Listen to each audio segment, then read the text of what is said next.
Good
afternoon, everyone.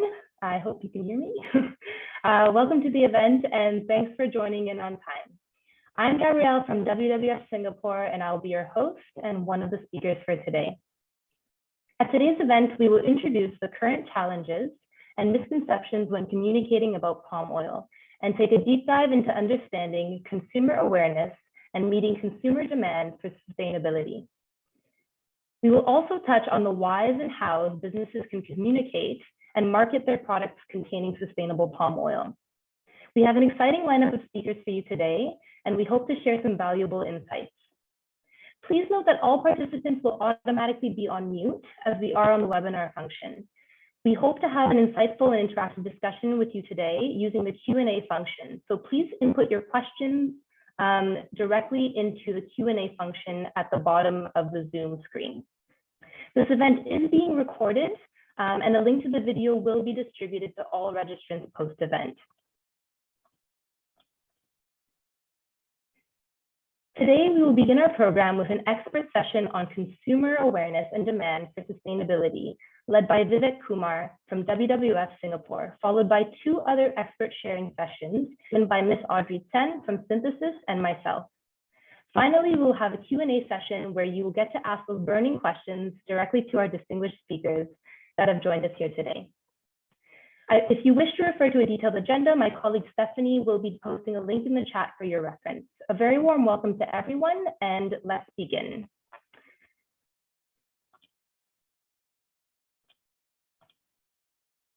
Now, I'm happy to introduce our first speaker for today, Vivek Kumar, who is the head of Comms and Marketing Department at WWF Singapore and leads the brand management, strategic communications, and external relations for WWF Singapore. Today, Vivek will be sharing insights about consumer awareness on sustainability topics and the demand for sustainable products and services. So Vivek, I see you're already switched your camera on. I'll just ask you to unmute yourself and also share your screen. Thanks, and over to you. Brilliant. Thank you very much, Gabrielle. And on behalf of the panel, I really welcome all attendees. It's great to see more than 100 of us joining this webinar today. Let me just share my screen. I hope everyone can see it now. Yes. Yeah. Brilliant. So just for the benefit of the participants, the way we have structured this sharing today is coordinated among the three of us. So I will I'll start by talking about the sustainability landscape from a consumer perspective. What are the things that our consumers, your consumers, are concerned about, and what are the signaling for demand for sustainable products and services that we are seeing. Subsequently, Audrey will get in a little bit more depth around consumer awareness and demand, more specific to the palm oil sector and category. And of course, Gabriel, as the subject matter expert, will dwell in deeper into that. So we hopefully can present the whole spectrum for you. So I wanted to start, and I wish we could actually get responses, but we are a large enough group. So I will ask you to just look at this picture and reflect on it for a moment. So you would see this lovely marble in the center, but you will see another one on your left, on the left of the screen. And I'll ask you to reflect for a second. What does this mean? What does this mean to you when you look at our planet, the only home we have, as well as why is this reflection, which is part of it on the left? This represents and this reflects the amount of biological resources that Earth can regenerate every year versus what is it that we are consuming today. We are not just consuming all the resources of the planet that it can regenerate in a year. We are overshooting it, and we are actually consuming 1.75 the Earth's biological resources that it can regenerate in a year. So the time that I was born, Earth resources could last till December, and now it runs out by July. In fact, 28th of July was the date. And that is something for us to be aware of as we are having this conversation around one of the critical resources that we find in many of our products today, which is palm oil. And the impact of what we saw on the previous slide is not lost. This picture represents the floods in Pakistan. And as we all will know, the country represents less than 1% of the total emissions globally. And yet, when the floods happen, and many experts highlight that it is because of the impacts of climate change, it decimated and it certainly affected 1/3 of the total country. And that's the kind of impact we are seeing on our world now. Places like Singapore are not immune. In the 2019 National Day rally, the Prime Minister announced and highlighted that we will need at least $100 billion in funding resources in order to protect Singapore against the rising sea levels, which obviously is an outcome of climate change.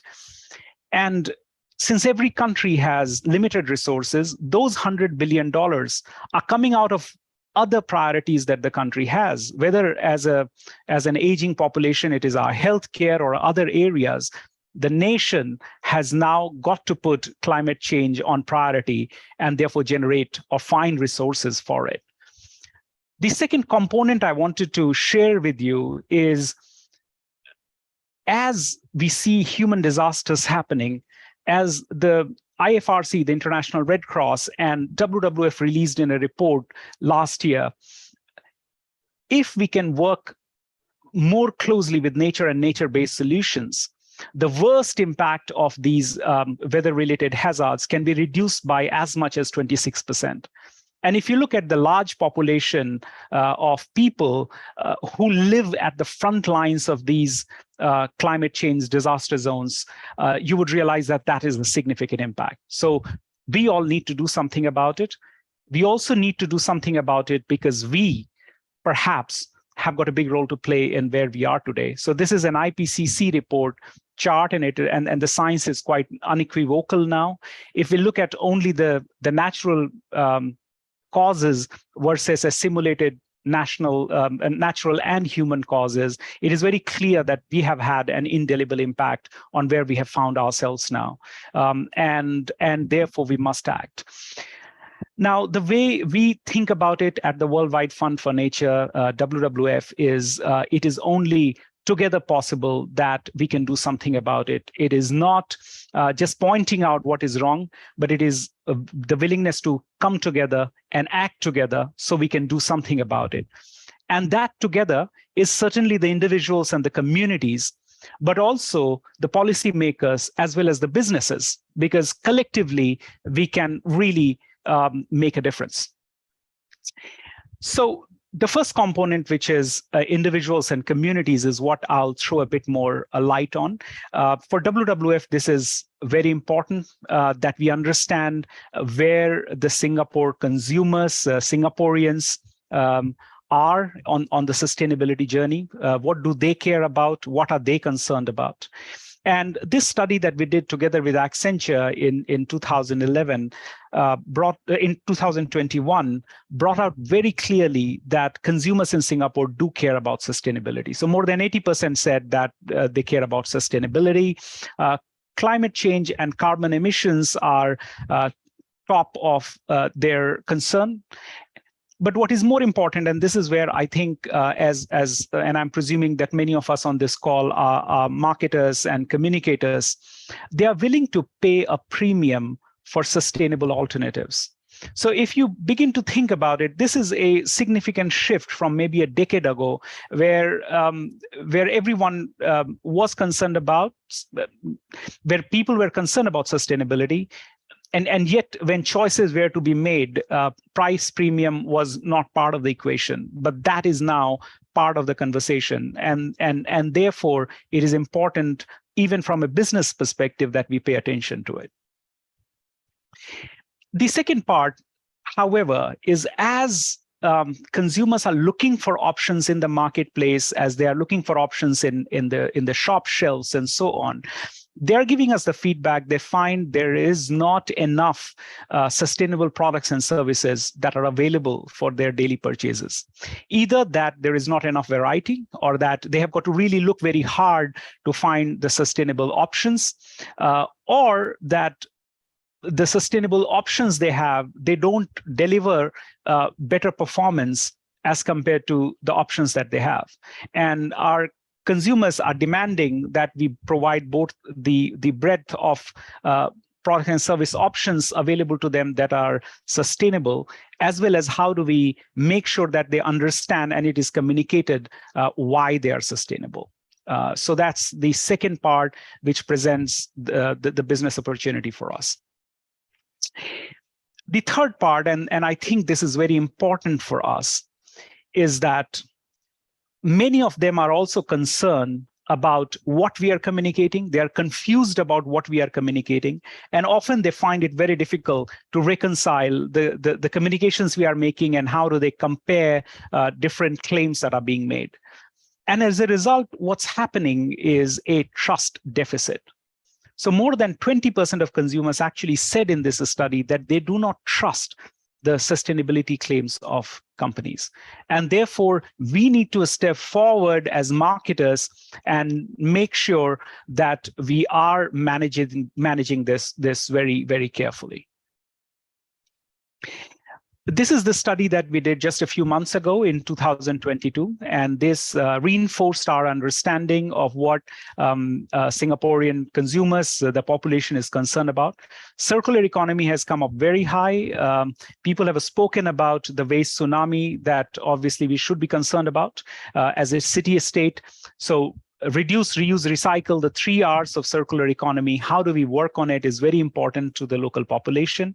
But so is the impact of climate change, whether it is on food security, whether it is in making sure that we are doing sustainable use of our natural resources and so on. This tops the list of areas that Singaporeans are concerned about. But what we found also quite encouraging is that there is a willingness and an intention to act for the environment. So whether it is about turning off unnecessary lights and electrical appliances, whether there is a greater willingness to take public transportation, and so on and so forth, people are more willing to do it. It is about how do we engage our supporters, our consumers, the population of Singapore in these efforts. Can we educate them about what are the key considerations so that they understand why it is important, and then make it possible for them to pick up options that they can pick up and that they can act upon. So when we do things like Earth Hour, the action is symbolic and it's very simple, which is to switch off lights for an hour, and I'm sure many of you would have taken part in it. Similarly, when we have the Kosong plan, which was launched in 2021, which is essentially a personal net zero plan, we also find that people are willing to step forward, understand how it is to shop Kosong or eat Kosong and so on, travel Kosong, and therefore act on it. So the learning here for us is we need to do the right thing, but we also need to manage the community around it. So if I could summarize the key points from the learning that we are getting, the first is that sustainable products and services should not be seen as CSR. They do present a business opportunity because consumers are asking for it at the shelves, and they are looking for it in terms of the variety and the value for money that these sustainable options can offer as well. And there is a clear felt unmet supply for those. The third is about we need to work together to make sure that consumers keep trust in marketing. And one principle that the marketers who get it right often apply is for the claims that we are communicating. Is there an operational shift that has actually happened that has made something more sustainable, a process more sustainable, a product more sustainable, and so on, before that is communicated out? And I think that will be a good filter for. I would encourage you to apply as well when you are asked to communicate or market something. Is that something that has actually happened? How has our operations shifted so that I know that when I'm communicating it to customers, it can stand the scrutiny of highly educated and well-read consumers now. And we know what are the key concerns of consumers. And the final point I wanted to make is, and this is our experience as well, when we are able to share very clearly what is at stake, what needs to be done, what are the steps to be taken, we find that the community and the consumers are very keen to engage with us now. So that's something we all can try. I wanted to share with you just a couple of slides about how we try to do this for our e-commerce reusable packaging. So similar to SASPO, which is sustainable palm oil, we have a program called PACT, which is a business initiative for plastics in nature. And we realized out of the study that we did in 2021 that packaging from our e-commerce parcels is a significant source of waste. And is a significant component of the total household waste, almost a third of it.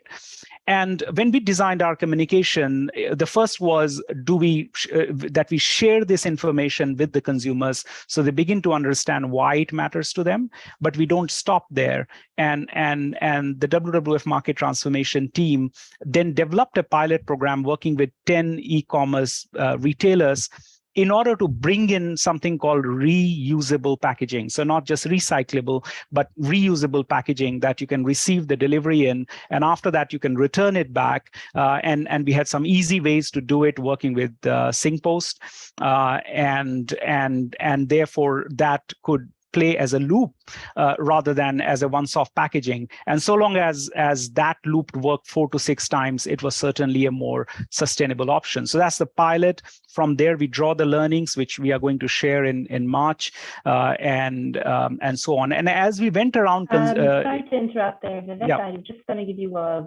30-second warning, or 30-second warning that's left for your thought there. Okay. Perfect. Got it. Thank you, Gabby. And obviously encouraging them to come and take part in it, highlight how easy it is to take part in it and why it is important to take part in it. So again, if I could just close it on this note, I think the fact that all of you are on this call is a very, very encouraging sign. We are so glad, and hopefully together we can move the needle, make sure that we are changing operations before we are communicating, but we are communicating for sure because engaging consumers on this journey journey is extremely important. Thank you, and back to you, Gabby. Thank you very much, Vivek. Sorry to cut you off there. We were limited for an hour, so I know that it was tough to get all the information in that short period of time. But of course, if you have any other questions for Vivek, there will be a chance to ask them towards the end of this webinar. So for the next segment, I'd like to introduce our next guest speaker, which is going to be Audrey Tsen, who leads the Synthesis Sustainability Lab and is dedicated to applying data science techniques to the most urgent challenges of our time. Her focus is on creating open source data sets to drive social and environmental impact.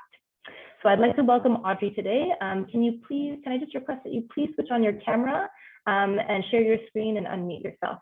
Thank you, and over to you. Great. Thanks so much for the intro, Gabby. And thanks, Vivek, for sharing about the consumer perceptions of sustainability. So let me just set up my screen sharing. Okay. Okay, I hope it's working fine for everyone. Okay. Yeah, so I'm going to be talking about what the data tells us on the change that consumers want to see when it comes to palm oil, and how aware are consumers about the issue of palm oil, and what are the actions that brands can take in order to communicate more effectively. So before I jump into the analysis, just a quick introduction to Synthesis and what we do.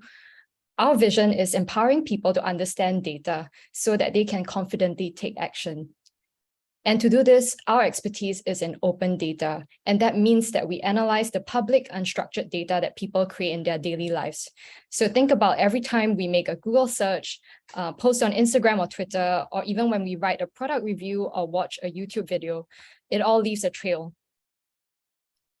And these digital breadcrumbs that we leave on a daily basis, they can be hugely revealing of what we think, do, and want.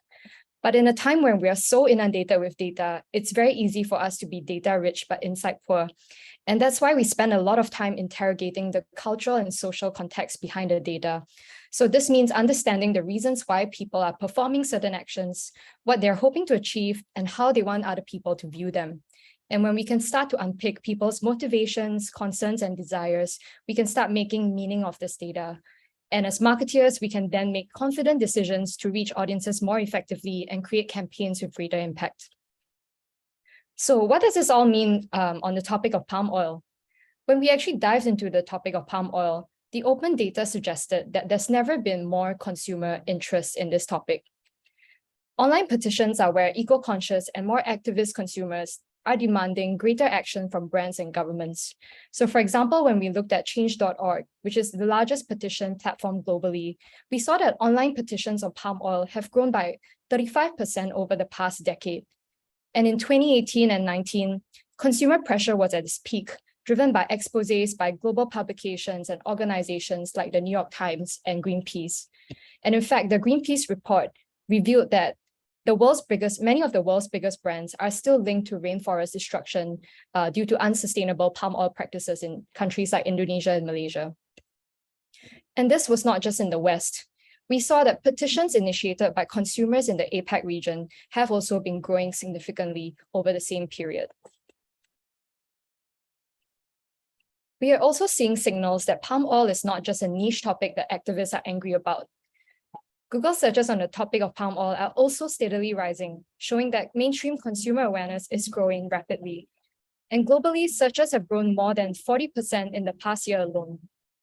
So most people start by searching about basic facts of palm oil as they try to unpick the issue, and that's the entry point for a lot of people. But we see that as they dive deeper, this search curiosity then extends into the problems associated with palm oil. The stigma around palm oil is leading consumers to investigate its various health impacts and the disadvantages of using palm oil. And when we look at the more emergent searches, they are starting to focus on the brands and products that contain palm oil, where it's being produced, and getting to the heart of the problem, which is its environmental impact. And when we zoom into these more emergent searches, we see that consumers are not just searching about how to avoid palm oil. We're seeing that searches are becoming more nuanced. Consumers want to understand what the more sustainable option is, how palm oil can be a sustainable commodity, and how it can be ethically sourced. And perhaps having come across it on labels on products or brands, some people are also searching about what RSPO palm oil represents. And I think most of all, what we see is that consumers want the assurance that their favorite brands and products are sustainable. And today, over 2/3 of global palm oil produced is being used in foods. The most searched brands that we saw come up in our data set include consumer favorites like Nutella, Cadbury, Nestle, and Unilever. So they are expecting big brands to use their scale and influence to drive change. And many of these brands have responded by certifying their palm oil by sustainable standards. So all of this data tells us that people want to consume more ethically, right? And by that logic, sustainable sourcing brands should have a competitive advantage. But we also know that one of the biggest challenges in sustainability is getting people to act on their good intentions. In reality, we often intend to choose the right option, but something about our environment or the action itself can stop us from carrying out. And you might have come across this term, the intention action gap, or also known as the values action gap. And the behavioral science research tells us that there are a few ways that we can influence factors in order to bridge this gap. The first being that brands can demonstrate a sense of personal efficacy, showing consumers that they can make a direct positive impact on the issue through their own actions. The second, matching consumer values. So showing them that the issue is relevant to them personally and not something distant, far away, or esoteric. And third, consumers shouldn't feel like they are making a compromise on quality or value. The format, price, and quality needs to be on par or better than less sustainable options in order for it to be a compelling choice. So in order to demonstrate personal impact and match consumers' values, we found a need to first understand what consumers actually care about. And to help brands unpick this, we conducted a segmentation of Singaporean audiences that are actively engaging with sustainability. And how did we do this? Through open data. We actually looked at the community of people in Singapore who are following sustainability-related organizations, brands, influencers, and movements on social platforms. And using network theory, we were able to map out the accounts that they follow beyond just the sustainability-related account. So all these accounts that they follow on Instagram and Twitter, and we clustered them by their similarities and interests. Through this exercise, we uncovered 6 consumer segments with very diverse relationship to sustainability. And when we extrapolate their interest to the general population, we saw that they represent almost 2 million Singaporeans with some sort of relationship with sustainability. And when we look at their posts about palm oil, we see that their narratives are similarly varied. The smallest and most engaged groups, which are the eco-change makers and socially engaged mavens that you see on the left-hand side, they are also the ones that are most informed and critical. They are calling out complicit brands. They are shedding light on environmental and social impacts of unethical practices, and they are the ones calling for more sustainable standards in palm oil sourcing. They're also most likely to recognize and raise awareness of RSPO as a standard and a label that helps consumers make better choices. And if we look to another segment, the optimistic providers, which is more family and wellness oriented, we see that they're discussing very different aspects of the topic. They are talking about the health impacts of palm oil as an ingredient, and they want to be assured that there are no nasties in the products that they buy for themselves or their family. For pragmatic heartlanders, who are a less engaged but sizable audience, palm oil remains a relatively niche topic, but when they do discuss it, most of their concerns are about the affordability of sustainable options. And for pop culture followers, this is a group that prides themselves in being part of the trending discourse and social movements. We see that they're discussing the impact that palm oil has on people's lives and biodiversity. And for them, the orangutan has become a well-known mascot for the cause. Excuse me. So understanding each audience's motivation can help us to identify and personalize the communications jobs to be done. For more engaged and critical audiences, it's imperative that brands offer easily accessible, transparent information on their position on palm oil. Leverage the RSPO label to assure on your sourcing standards, and most importantly, always steer clear of greenwashing. Never mislead or use ambiguous claims that you can't back up with action. For other audiences like the optimistic providers, this is where brands can help debunk health concerns that they may have around palm oil. Point them to more sustainable choices with clear labeling and transparent information. And for groups like the pragmatic heartlanders who represent the mass market, allay their concerns that they are paying a significant green premium or making a compromise on the sustainable products that they choose.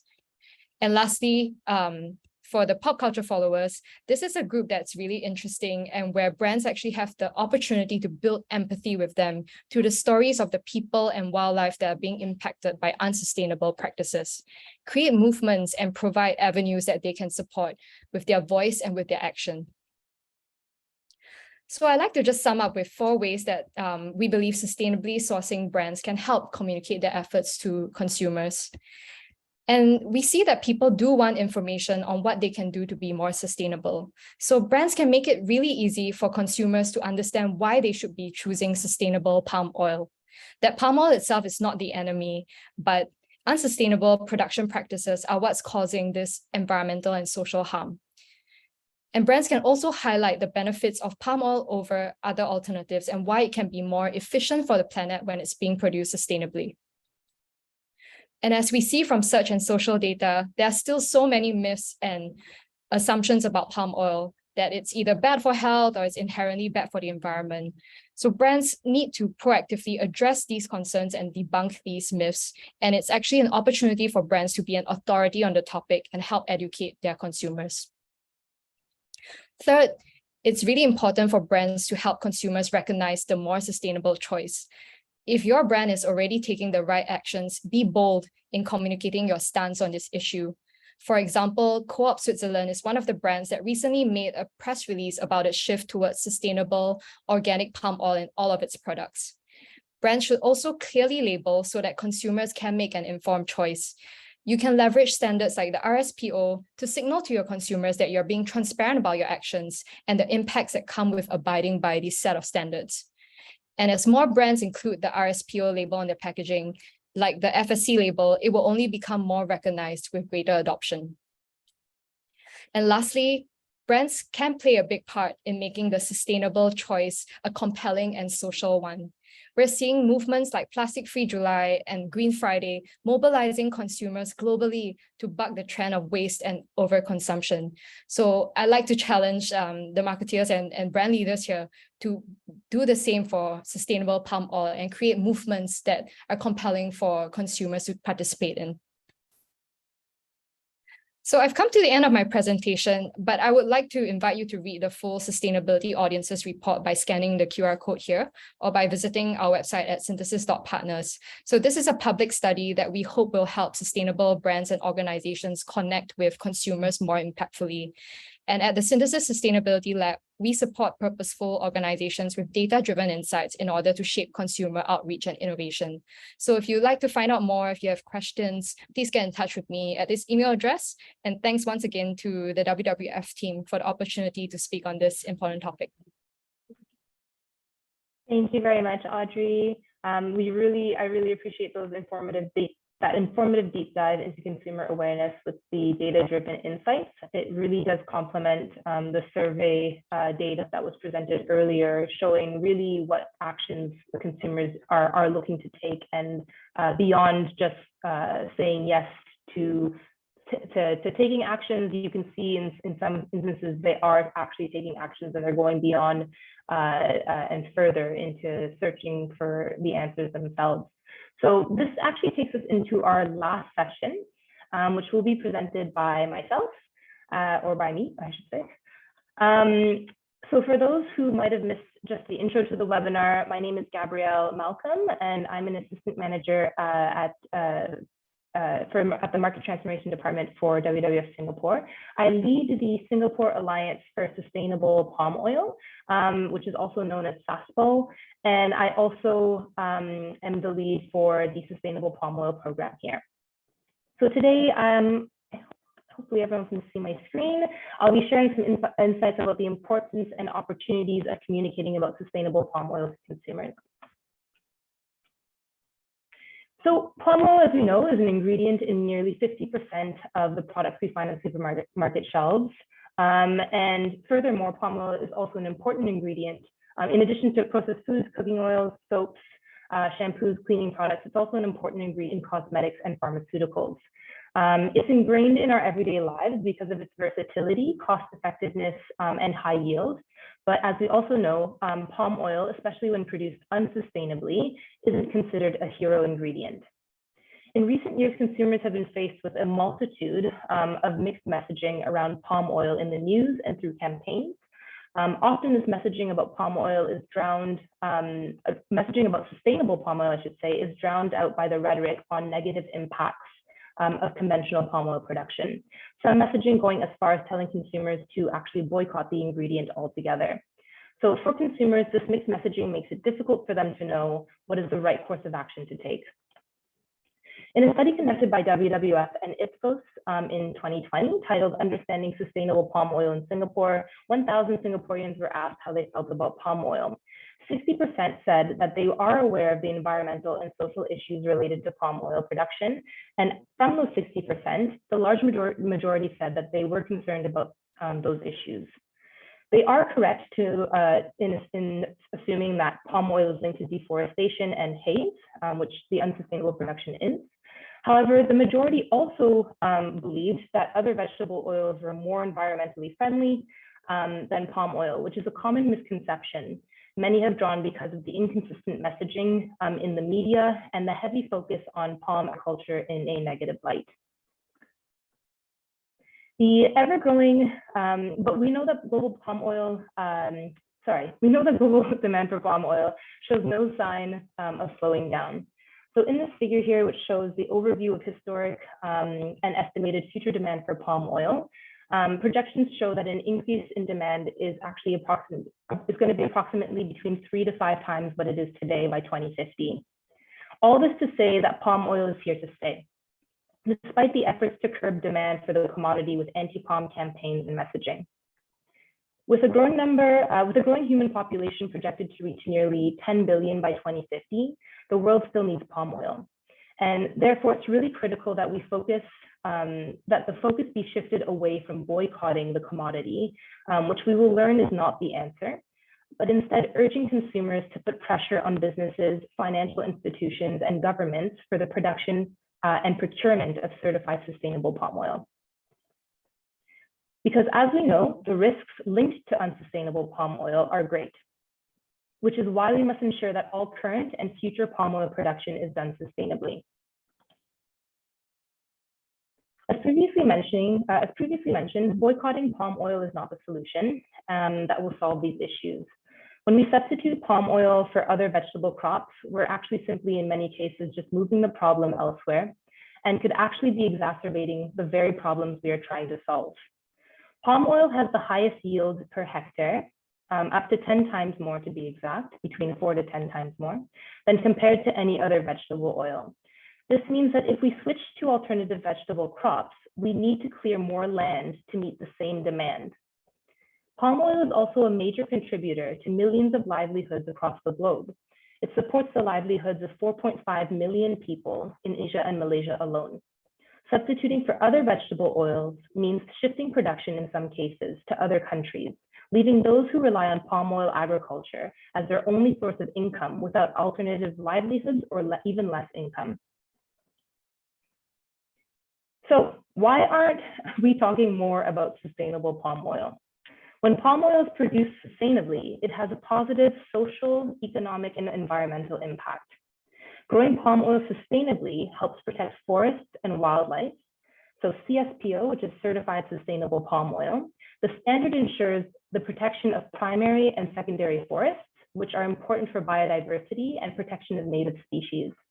The standard also ensures that wildlife is safeguarded and able to live alongside plantations and local communities. Lastly, the standard also ensures the protection of human and labor rights, as well as improves their working conditions. So it's time to talk about it. Staying silent about sustainable palm oil can actually do more harm to your brand than good. It's important to help spread the message about the positive impacts of certified sustainable palm oil, especially to consumers who are often exposed to negative rhetoric about palm oil in the news and media, which often does this large shift towards them believing that just that information that's being fed to them. When consumers aren't fully informed, it can hinder brands that are doing the right thing and those that are procuring CSPO for their products. So what should the message really be? We believe that the choice shouldn't be no palm oil, but instead should be for consumers to purchase products using certified sustainable palm oil. So what can businesses do in this instant? Well, first and foremost, it's important for businesses to set a sustainable palm oil commitment. This commitment can look different for different actors along the supply chain, but for businesses that buy or trade palm oil, and their target should be to set a meaningful time-bound commitment to procure and or trade certified sustainable palm oil for their products and promote a sustainable palm oil sector.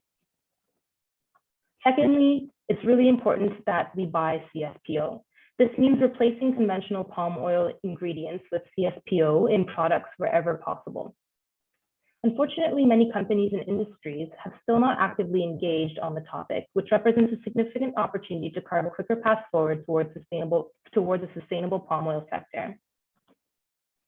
I won't go too much into detail into this section just because Audrey, I think, touched on it a little bit. But how can businesses talk about palm oil to consumers? Really important that they label. In PM Hayes' supermarket guide, which is a great tool for consumers looking to buy products containing CSPO, the guide actually shows that many of these products that contain RSPO, CSPO don't have the label displayed on the packaging. Some brands have expressed that they do not put the label on the packaging to avoid bringing attention to palm oil ingredients in the product altogether. You see this a lot less frequently, of course, with cooking oils, but with other products that contain small amounts of palm oil, often the RSPO label is not there, or with certified sustainable palm oil, sorry. Correct labeling helps consumers make the right choice. However, companies should avoid incorrectly labeling products or making false claims. So for example, falsely labeling a product that does not contain CSPO, or using your own company label without the transparency to the consumer about what the label entails. When using your own label, often there's information missing about the standard of sustainable palm oil production provided to the consumer.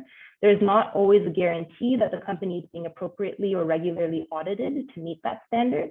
And additionally, creating your own label is confusing to the consumer. Instead of a few key labels that they need to know about, there could be dozens, and this makes the choice very difficult. Lastly, claiming that the whole product is sustainable when only part of it is also a faux pas. The label just means that the product contains certified sustainable palm oil as an ingredient, but it does not speak for the other ingredients that the product may contain. It's important to make that distinction. Talk about certified sustainable palm oil. I mean, this is really, I think, the message I keep trying to drive home. As mentioned before, labeling goes hand in hand with educating consumers. Only 2 in 5 consumers in Singapore said that they were aware that there are certifications for sustainable palm oil. This was based on study results from the WWF and Ipsos study mentioned earlier. So not labeling will continue to actually keep consumers in the dark. More information can be provided to consumers, to them directly on product packaging. We can use QR codes directly linking to information on websites as well to help them. Building consumer awareness is key to being successful in creating the correct narrative. Highlighting your company's sustainable commitments and actions. I mean, in all honesty, most consumers don't read companies' sustainability reports, which is usually where most companies have their commitments and achievements listed. So highlight your company's commitments and achievements where consumers can see. So this could be directly on products, on company website, QR codes, using QR codes, and on social media. Distinguish yourself as a leader that is actively supporting sustainable palm oil production. Companies should avoid, though, setting meaningless and non-impactful sustainability commitments. These are commitments that don't have timelines or have vaguely long timelines, or are vague, have vague or meaningless targets that don't actually help mitigate environmental and social impacts. Lastly, misleading the public with actions that you are not taking is also a major faux pas. I guess the best way to summarize that is walk the talk. So the benefits to businesses. So for those that are procuring CSPO and in their products, this really presents an amazing opportunity to interact and educate your consumers about its environmental and social benefits. Those who are communicating and educating their customers or consumers actually look to benefit from a reputational perspective. So these are companies that are recognized as being leaders in supporting sustainable palm oil production. From a commercial perspective as well, by meeting the still pretty untapped consumer demand for sustainable products and services, and help consumers making the right choice, and by helping consumers make the right choice. And then also there's ESG benefits, which can be reported on by supporting sustainable palm oil production and building consumer awareness for sustainability. So I'm just going to end quickly on these last few slides. I know there's a lot of information to digest, and it can be quite a complex topic, but I do just want to say that the Singapore Alliance for Sustainable Palm Oil is here to help support businesses in tackling these challenges. We do help with continued assistance and expertise. We do, of course, obviously, we also do offer exclusive access to events, workshops, and industry networking.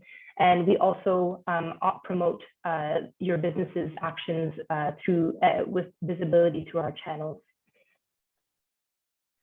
So I do invite those who are here today to take on a sustainable palm oil commitment, and also to join our growing network of industry members in taking actions towards a sustainable palm oil industry that'll benefit your business and the environment. Please do get in touch with us. The information will be provided in the chat for your information. So this brings me to the end of my presentation. And on that note, I will invite the other speakers to turn on their cameras and unmute for the next segment of today's webinar, which will be our audience Q&A period. We will keep it to roughly about maybe 2 or 3 questions in a 10-minute period that we can answer. For the questions that we cannot answer today, please don't fret.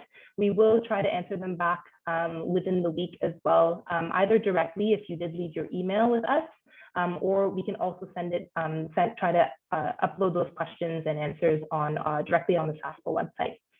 So I think I'm just going to stop the screen share here and head back to gallery view. Hopefully everyone's video is on as well. Perfect. Okay. So I'm just going to go with the most upvoted questions first, which I think this one can probably be answered by Vivek and myself. So one of the questions was, do you happen to also have an overview of actual sales of sustainable products in Singapore? Actually, Audrey, you might also be able to help answer this. Whether there is intent action, there is an intent action gap, and if there is it only because sustainable products, the sustainable products are not available? So maybe I don't know who wants to take that first, Audrey or Vivek. So maybe I can just start, and Audrey, please do join in. It is fair to say that this study focused on both the survey among the consumers as well as the social media conversations that were tracked. So it does indicate consumer intent. We did not track, the actual sales of sustainable products because, again, the classification and the data behind it is not readily available. And that points out to the feedback that the consumers threw at us in the survey as well, which is that we need to make sure that communications around products that are sustainable, why they are sustainable, what is the impact they are creating, is communicated and can be verified by them. If that is happening properly, then they are willing to put a premium on it. And if that is not happening, then they do not necessarily trust the claims, which is a small but growing number. More than 20% of consumers who don't trust those claims because they can't be verified and they are not clearly communicated. So that's the drawing. Audrey, over to you too. add Yeah, your definitely agree with Vivek. I think there's so much information out there that tells us that consumers want to take action, right? But I think in our work, especially with brands and when they're thinking about how to promote sustainable actions or product lines, a lot of the hesitation is around like, will consumers actually support this new launch, and is it going to make a viable business case for the brand? And unfortunately, right now, the reality is that we see 80% of consumers care about sustainability, but we don't see a similar growth in the sustainable products category across many different across many different sectors. And I think a lot of that has to do with the factors that Vivek mentioned, but I think also we know that sustainable products are better for the planet, but we also need to make them more obviously better for the person who's buying those products. And I think a lot of that is to do with not just with the value equation, right? Like how do we actually express that this product is on par with the less sustainable option? And how can we actually show that choosing the more sustainable option does make a direct impact and is something that's relevant to the consumer? And that's why we spend so much time thinking about the value action gap and how we can actually help brands to bridge that. So I think it is quite a massive challenge for brands. But I think like as we see kind of a lot more innovation and a lot more education being put out by organizations like WWF, by brands that are choosing the more sustainable way to conduct business, we're seeing that the Overton window is indeed shifting, and that there are actually strategies that brands can adopt to shift that needle. Okay, awesome. I think that was well answered by both of you. I don't really have much to add onto that. So I think we'll move on to the next question. There was a question on carbon. So I think I'll take this one. It was upvoted, so I'll just quickly take it. The question is, what is the life cycle of a palm oil plantation? And how does the carbon involved in turning over old palm trees into new palm trees negatively affect the sustainability angle? So I think it's really important to know that palm is one of the most longest lived agricultural species. So when it comes to compared to like soybean or sunflower, so palm generally matures between, depending on the species, between 5 to 10 years. And then it can actually go on up until 30 years old and actually produce oil fruits for palm oil during that period after maturity. So it's actually a long-lived plant that does produce quite a bit of oil as well, hence why it has such a high yield per hectare. But the turning over process, of course, so that means cutting down the palm and planting new trees. Yes, there is, of course, carbon implications there, but I think what's really important to mention is that carbon is not completely lost, especially when you're not using unsustainable practices like slash and burn. This, for example, would have a very direct negative impact on the sustainability angle. But for plantations that are certified sustainable, they don't use these types of techniques. In fact, the tree can be utilized, the wood of the tree can be utilized in making new products. So it's not like the carbon is completely lost and burned up in the atmosphere. So I think it's quite important to note those slight differences between, well, it's actually a major difference between sustainably produced palm oil and unsustainable palm oil. I think at the end of the day, though, like any other agricultural crop, there is going to be turnover, but because palm oil is so long-lived, the turnover tends to be not nearly as frequent as other crops. So I would say in the end, although there is, of course, always going to be that issue with any agricultural crop of turnover, palm oil is still one of the most efficient because of its long-lived and high productivity. Okay, so I'll move on to another question that I think we have here at the top, just with the time that we have left. So there's a question here, another question on the survey data. So what do consumers want? Better sustainability data so they can evaluate and decide, or is it making sustainable products the norm, like in the EU? So consumers can focus on products quality, price, and function. Maybe I'll just hand that over to Audrey or Vivek if you guys want to tackle that.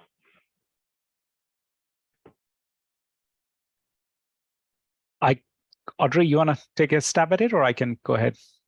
Yeah, sure. I think in reality, it's probably not one or the other. There are going to be consumer segments that have a looser relationship with sustainability, right? As you could see from the 6 segments that we shared, only 2 were really like activists and really like highly engaged with the cause. And those are the ones who are going to be digging into company reports. They're going to be investigating what RSPO means, and they want to know all the kind of like nuts and bolts behind what companies are pledging to do against sustainability.